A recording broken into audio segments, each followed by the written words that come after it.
بسم اللہ الرحمن الرحیم۔ السلام علیکم ناظرین، آپ میرا یوٹیوب چینل دیکھ رہے ہیں اور میں ہوں تصور حسین۔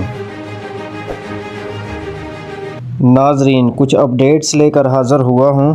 اتحادی حکومت نے مہنگائی کے ستائے عوام کو نئے سال کا تحفہ دے دیا ہے۔ حکومت نے یوٹیلٹی سٹورز پر چینی، آٹا اور گھی مہنگا کر دیا ہے۔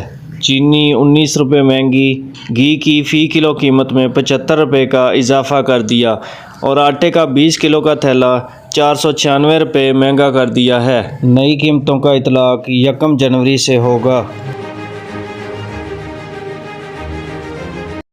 ناظرین، پاکستان تحریک انصاف نے مہنگائی کے خلاف آج سے ملک گیر تحریک شروع کرنے کا اعلان کیا ہے۔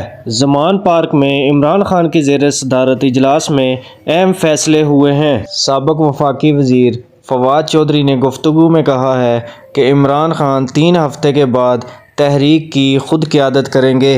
اعظم سواتی کی گرفتاری کے خلاف پیر کو بڑا احتجاج ہوگا۔ پی ٹی آئی نے ٹیکنوکریٹ حکومت کو یکساں مسترد کر دیا ہے۔ فواد چودھری نے کہا ہے کہ کوئی نیا تجربہ کرنے کی بجائے آئین پر عمل کیا جائے، فوری طور پر الیکشن کروائے جائیں۔ انہوں نے مزید کہا کہ استعفے تو اجتماعی طور پر ہی دیں گے۔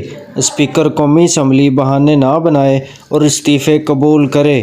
سپریم کورٹ ہمیں بتائے کہ آخر اس مسئلے کا حل کیا ہے۔ ناظرین، تحریک انصاف نے جو کہا وہ سچ کر دکھایا۔ قومی اسمبلی سے استعفے دینے کے لیے وہ اسپیکر قومی اسمبلی کے پاس جا پہنچے۔ ارکان نے واضح کیا کہ کسی صورت ایوان میں نہیں آنا، استعفے منظور کیے جائیں۔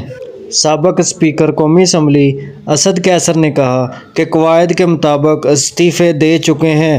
قاسم سوری استعفے منظور کر چکے ہیں۔ اسد قیصر نے راجہ پرویز اشرف سے پوچھا کہ کیا 11 ایم این ایز آپ کے پاس آئے تھے؟ راجہ پرویز اشرف کے پاس اس کا کوئی جواب نہ تھا۔ انہوں نے استعفوں کو غیر قانونی طور پر روک رکھا ہے۔